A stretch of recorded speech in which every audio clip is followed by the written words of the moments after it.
Hola, mi nombre es Chano González y hoy voy a compartir con ustedes cómo fue que diseñé la metodología para realizar mi tesis de licenciatura en periodismo titulada La representación del racismo y los estereotipos étnico-raciales en la prensa escrita deportiva peruana en el 2014. El objetivo general de esta investigación fue identificar la relación entre el uso de estereotipos étnico-raciales en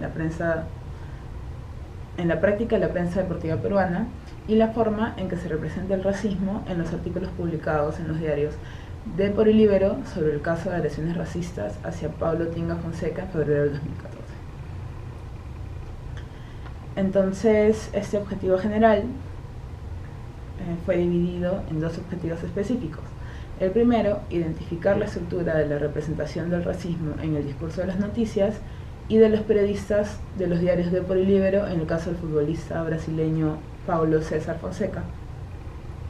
Y el segundo, describir los estereotipos étnico-raciales utilizados en las noticias de los diarios Depor y Libero durante la tercera semana de febrero de 2014, entre el 10 y el 16 de febrero. Entonces, primero, para diseñar mi metodología, una vez que ya tenía la pregunta de investigación y qué es lo que me interesaba analizar, que era el racismo en el Perú y su relación con la prensa. Y dentro de ese marco gigante me interesaba analizar cómo la prensa deportiva tenía un discurso respecto al racismo y al mismo tiempo hacía uso de estereotipos étnico-raciales en su práctica, ¿no? Entonces, ya existían, antes de que yo comenzara mi investigación, estudios sobre los medios peruanos, uno de ellos hecho por el Observatorio Afroperuano del Centro de Estudios Afroperuanos Lundú. Y habían estudios que nos indicaban que la prensa en general y la prensa escrita deportiva en particular hacían uso de estereotipos étnico-raciales para hacer alusión a los protagonistas de las noticias, ¿no? Entonces, uso de adjetivos o palabras como engorilado, sambo, negro, entre otras cosas, eran parte de la construcción de las noticias, particularmente las noticias deportivas, como decía.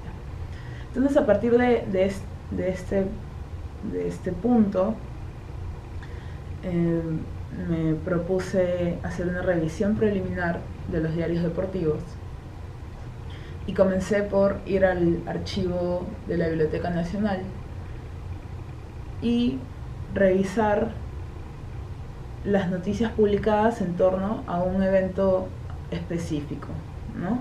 Entonces, obviamente antes de ir al archivo, utilicé Google y busqué cuáles habían sido los eventos discriminatorios o racistas en el fútbol durante los últimos años, y lo que encontré fue que primero la prensa ya había hecho algunos conteos de eventos racistas o de acontecimientos racistas en el fútbol, y segundo, que había una tendencia más o menos a partir del 2012 de replicar denuncias de racismo en el fútbol en la prensa deportiva, ¿no? Entonces encontré el caso de Edgar Villamarín en el 2013 y a partir de eso revisé los diarios Depor y Libero, que ya había decidido que serían mi objeto de estudio porque cada uno de ellos pertenece a distintos grupos editoriales. Entonces revisé qué es lo que se había publicado, qué es lo que se decía. Una lectura de los diarios, además porque personalmente no soy aficionada al fútbol, no soy aficionada a la prensa deportiva, entonces tenía que acercarme a este tipo de medios que era nuevo para mí. Entonces encontré que, por un lado, en efecto, la prensa deportiva estaba haciendo visible, ¿no?, replicando los acontecimientos racistas, pero al mismo tiempo utilizaba o aludía a estereotipos étnico-raciales en las noticias que publicaba. Entonces, en las mismas ediciones de los diarios habían noticias que sancionaban moralmente el racismo, diciendo que el racismo estaba mal, que cómo podía haber sucedido tal cosa. Y había noticias que hacían uso de categorías como zambitos para referirse a algunos jugadores de fútbol. Entonces, mi pregunta era, ¿cómo pueden existir ambas cosas en las mismas ediciones de los diarios? Entonces, lo que hice a continuación fue afinar nuevamente mis preguntas de investigación y continuar leyendo sobre cómo es que se entendía el racismo a partir de la teoría en el caso peruano. Entonces, lo que encontré en la teoría fue que, bueno, el racismo peruano es particular, se diferencia de otros casos como el racismo en Sudáfrica o el racismo en Estados Unidos, porque es multidireccional en lugar de ser unidireccional. Entonces, en el Perú no tenemos algo como blancos discriminando a negros, sino tenemos algo como un todos contra todos. Entonces, el rol de racista y discriminado racialmente puede fluir entre personas. Entonces, una misma persona puede ser hoy racista o discriminadora y al día siguiente puede ser discriminada. Entonces, discriminada en términos raciales, ¿no? Entonces, es un fenómeno complejo y por lo tanto sentía que demandaría aproximarme a él desde múltiples frentes, ¿no? Entonces, lo que me propuse fue primero identificar cómo es que los diarios hacen uso de estereotipos étnico-raciales en la construcción de las noticias, y para esto hice uso de un análisis de contenido. Luego, para analizar cómo es que el racismo era representado en el discurso, hice uso del análisis crítico del discurso. Y finalmente, para complementar los análisis que ya había realizado, hice entrevistas a profundidad con 4 periodistas deportivos, ¿no? Entonces,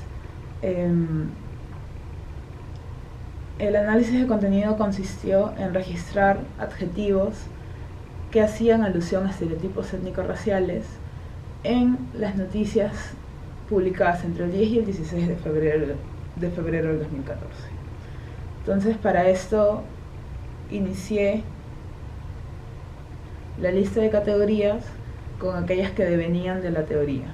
Es decir, la teoría nos decía que los peruanos utilizan términos como negro, sambo, cholo, indio, blanco o colorado para hacer alusión a la raza de otras personas.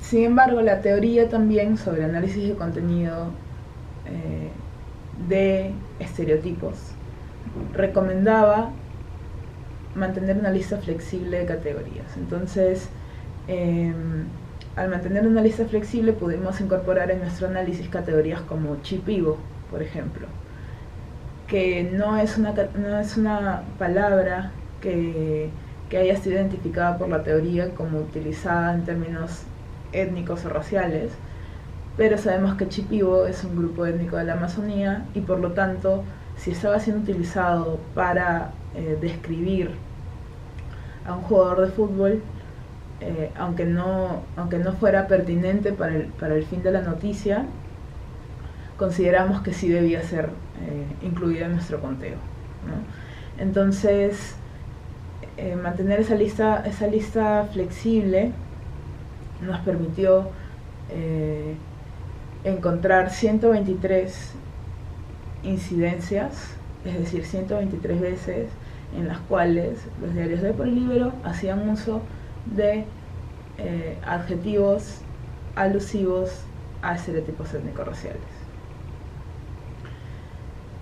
Entonces, las categorías más frecuentes fueron indio, grone, cholito, charapa, bestia, foca, entre otras cosas, ¿no? Entonces, luego de realizar ese análisis de contenido, seguimos con un análisis crítico del discurso, también de las noticias publicadas entre el 16 y el 16 de febrero, entre el 10 y el 16 de febrero del 2014, que hacían alusión a el acontecimiento con Pablo César Tenca Fonseca, ¿no? Entonces, siguiendo las propuestas de Norman Fairclough, Theon Van Leeuwen y Theon Van Dijk, entendemos el discurso como acción, es decir, la forma de actuar que tienen los diarios, por ejemplo, es a través de sus discursos, ¿no? Y estos discursos, siguiendo Norman Fairclough, pueden ser analizados a partir de entenderlos en 3 dimensiones. Entonces, por un lado está la dimensión textual, que en palabras de Fairclough es como la evidencia del discurso, ¿no? Es el espacio en el cual podemos observar el discurso directamente, y que en nuestro caso eran las noticias publicadas por los diarios. Sigue la práctica discursiva, que se refiere a las dinámicas a partir de las cuales el discurso es creado, que en nuestro caso son las dinámicas en la redacción de los diarios. Finalmente, la práctica sociocultural se refiere al contexto en el cual los textos son publicados y leídos y la práctica discursiva toma lugar. Entonces, ni el texto se publica en medio de un vacío, ni se construye en medio de un vacío, ¿no? Depende de cómo es que la sociedad y la cultura están configuradas o influyen en estos procesos de redacción y publicación de los textos, ¿no?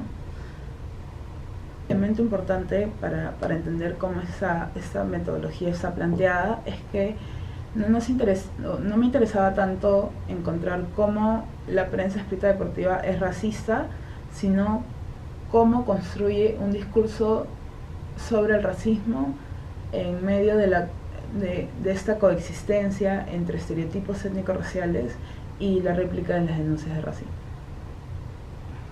Entonces, parte de lo que encontramos respecto al discurso sobre el racismo es que se construye en medio de 3 tensiones.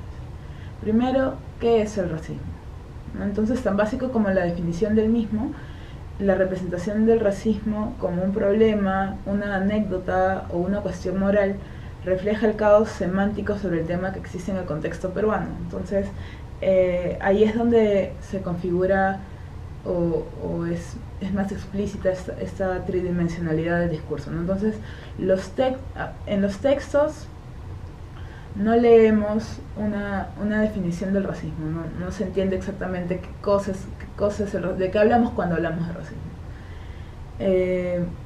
Y esto es posiblemente porque quienes escriben sobre el racismo que hay en el fútbol tampoco saben qué es el racismo. Y finalmente no saben qué es el racismo porque en el contexto peruano en general no sabemos exactamente qué cosa es el racismo. Entonces, es por eso que la tridimensionalidad del discurso que propone Norman Fairclough para el análisis crítico es tan interesante, aporta tanto para analizar los medios de comunicación. Otra tensión es acerca de quiénes son los racistas, ¿no? Entonces, aunque el caso que analizamos evidencia la actitud racista de los peruanos, no es fácil aceptar el rol de racista en un contexto internacional, y mucho menos cuando el racismo es considerado una cuestión moral.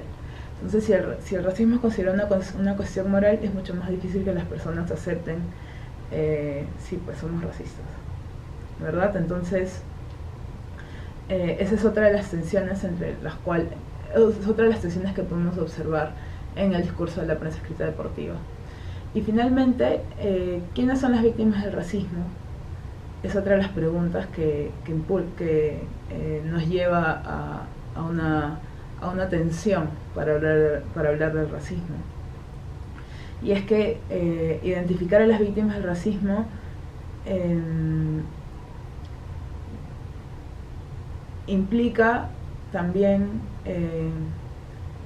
hacer más clara una división que en nuestro contexto, en el contexto peruano, no está tan clara, ¿no?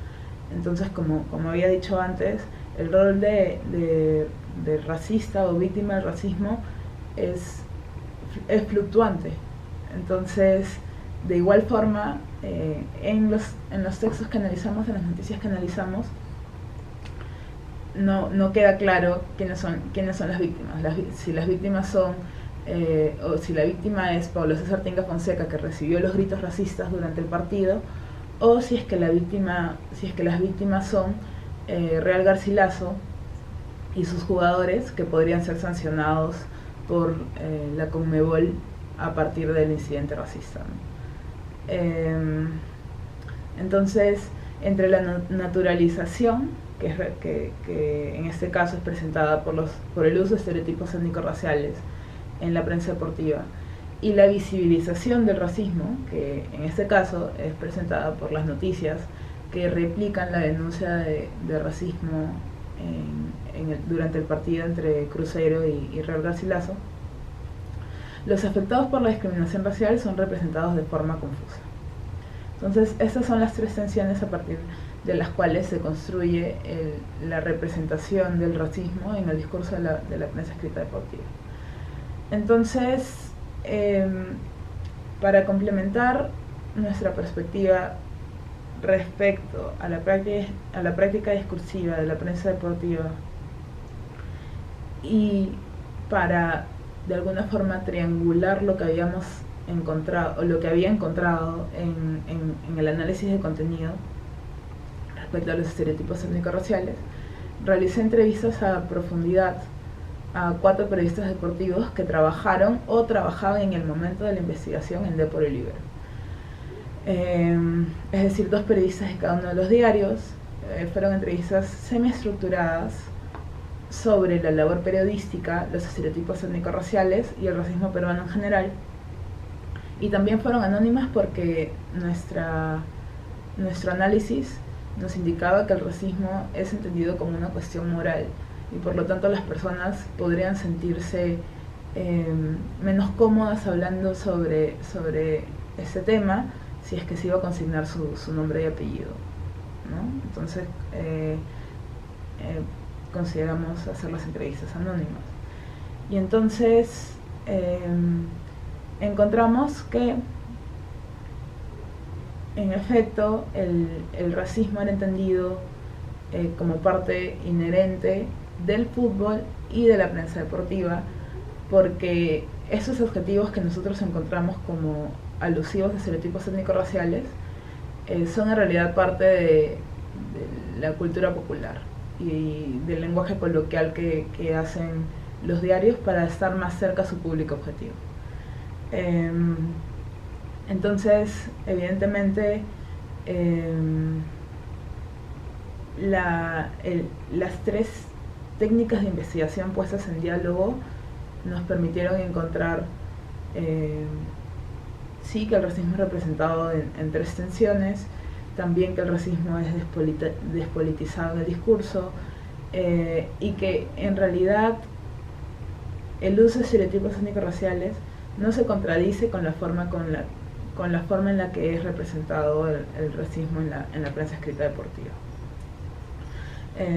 Coexisten porque en general no hay claridad acerca de qué es el racismo, entonces si no se entiende qué cosa es realmente el racismo, es posible que los estereotipos étnico-raciales, el uso de estereotipos étnico-raciales no sea entendido como una práctica racista. Entonces, algunas reflexiones metodológicas respecto a cómo analizar representaciones en los medios de comunicación. y particularmente representaciones de fenómenos sociales como el racismo, que son similares o es similar a algunos otros fenómenos como el sexismo, la homofobia o